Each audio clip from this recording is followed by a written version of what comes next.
अरे स्वीटू, ये क्या इतने सारे आलू? क्या तुमने सारे ही खाने हैं आज ये? नहीं नहीं कबूतर यार, वो तेरी भाभी है ना स्वीटी चिड़िया, उसको आलू के पराठे बनाने का बहुत शौक है और पिंकू भी बहुत खुश होकर खा लेता है। तो मैंने सोचा कि आज हम आलू के पराठे बना लेंगे। तुम्हें तो पता है मेरा छोटा सा बेटा है पिंकू, और उसको ये बहुत पसंद है इस तरह की स्पाइसी चीजें, इसलिए मैंने सोचा कि आज पिंकू खुश हो जाएगा।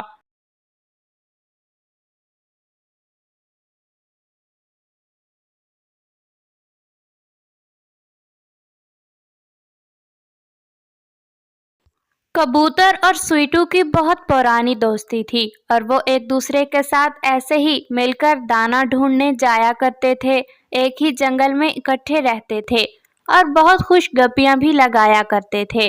फिर वो दोनों ऐसे ही बातें करते करते शाम को अपने अपने घोंसलों की तरफ लौट जाते हैं। पिंकू बेटा, गेस करो ना, आज तुम्हारा पापा तुम्हारे लिए क्या चीज लाया है? क्या तुम गेस कर पाओगे ये? पापा, आप मेरे लिए एप्पल लाए होंगे और ऑरेंजेस भी। नहीं बेटा, आज मैं आलू लेकर आया हूँ, क्योंकि तुमने सुबह मुझसे बोला था कि आज तुम्हारा आलू के पराठे खाने पे दिल कर रहा है, इसलिए मैंने सोचा कि शाम को पिंकू आलू के पराठे खाएगा।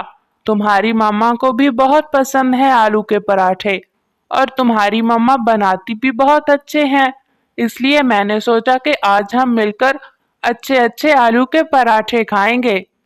और इस तरह स्वीटी चिड़िया और पिंकू बहुत ज्यादा खुश हो जाते हैं। फिर स्वीटी चिड़िया आलू के पराठे बनाती है। कालू, मुझे बहुत ज्यादा जलन होती है स्वीटी चिड़िया और उसके हस्बैंड से। तुम्हें पता है, वो बहुत खुश रहते हैं और एक दूसरे के साथ बहुत दोस्ती भी रखते हैं। स्वीटू चिड़िया को स्वीटी चिड़िया की सारी पसंदीदा चीजें पता है। तुम्हें पता है, वो जो भी पसंद करती है वो उसके लिए ले आता है। मुझे बहुत ज्यादा जलन महसूस होती है। कालू, मैं चाहती हूँ कि मैं कुछ ऐसा करूँ जिससे उन दोनों के दरमियान लड़ाई हो जाए और वो दोनों एक दूसरे से नफरत करने लगे। अरे क्या हो गया है तुम्हें शर्मीलो? अगर वो दोनों एक दूसरे के साथ अच्छी जिंदगी गुजार रहे हैं तो इसमें तुम्हारा क्या जा रहा है? और तुम क्या चाहती हो? उनकी लड़ाई से तुम्हें क्या मिलेगा? सुकून। सुकून मिलेगा मुझे, ज़हनी सुकून और दिली सुकून। बहुत खुशी होगी मुझे उन दोनों की लड़ाई से। अच्छा अच्छा शर्मीलो, तुम परेशान बिल्कुल मत हो। तुम्हारे कालू कौवे के होते हुए तुम्हें परेशान होने की भला क्या जरूरत? मैं तुम्हें एक आइडिया देता हूँ। और फिर कालू कौवा शर्मीलो कवि के कान में कुछ कहता है। हाँ, ये सही रहेगा कालू, इस तरह बहुत मजा आएगा और प्लान बिल्कुल परफेक्ट है। किसी को कानों कान खबर नहीं होगी कि ये सब हमने किया है। फिर क्या था, कालू कौवा और शर्मीलो कवि दोनों फौरन से नदी की तरफ चले जाते हैं और उन्हें बरगद के दरख्त पर एक अजनबी पक्षी मिल जाता है। और फिर वो अपने प्लान के मुताबिक सारी बात उस पक्षी से कर लेते हैं। तो मुझे क्या मिलेगा इस सब के बदले में? क्या मुझे कोई इनाम भी मिलेगा? हाँ हाँ, तुम्हें 10 दाने मिलेंगे गंदुम के, पूरे 10 दाने, जो तुम बहुत अरसा खा सकोगे और तुम्हें दाना ढूंढने की जरूरत भी नहीं पड़ेगी। चलो ठीक है, डन हो गया। मैं तैयार हूँ तुम्हारा काम करने के लिए। मुझे क्या करना होगा? फिर कालू कौवा और शर्मीलो कवि उसे सारी बात समझा देते हैं। शर्मीलो, अब मैं जा रहा हूँ स्वीटी चिड़िया के घर पे, और मैं उससे कहूँगा स्वीटू से कि हमें पहाड़ों पर जल्द से जल्द जाना होगा, वहां पर बहुत बड़ा मसला हो गया है। और स्वीटी चिड़िया को नदी से पानी पीने का बहुत शौक रहता है। मैं उसे भी बता दूंगा कि नदी पर पानी बहुत ठंडा ठंडा चल रहा है, जल्दी से पानी पी ले। ठीक है कालू, मैं यहीं छुपकर तुम्हारा इंतजार करती हूँ। फिर कालू कौवा स्वीटू चिड़े के पास जाता है और उसे बातों में फुसलाकर उसे पहाड़ों पर ले जाता है।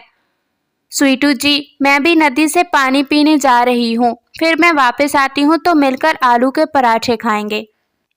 और इस तरह कालू कौवा स्वीटू को अपने साथ पहाड़ों पर ले जाने का बहाना करता है। स्वीटी चिड़िया जैसे ही नदी पर पानी पीने आती है तो वो अजनबी पक्षी जो कालू कौवे और शर्मीलो कवि की बातों में आकर स्वीटी चिड़िया के पास आ जाता है और उससे रास्ते का पूछने लगता है। और कालू कौवा स्वीटू चिड़िया से झूठ बोलता है कि उसे बहुत ज्यादा प्यास लगी है, पहले वो पानी पी लेते हैं। पानी पीने के बहाने वो कालू कौवा बहाना करता है। स्वीटू, मैं बहुत ज्यादा थक गया हूँ यार, 2 मिनट सांस ले लेते हैं, मेरे पंखों में बहुत दर्द हो रहा है। अरे क्या हुआ है कालू कौवे, सब ठीक तो है ना? तू मुझे बहुत ज्यादा थका थका लग रहा है आज। अरे नहीं नहीं यार स्वीटू, क्या हो गया है तुझे? अरे यार वो देख स्वीटू, ये तो स्वीटी चिड़िया है और ये अजनबी पक्षी तो मैं रोज ही देखता हूँ स्वीटी चिड़िया के पास बैठा होता है।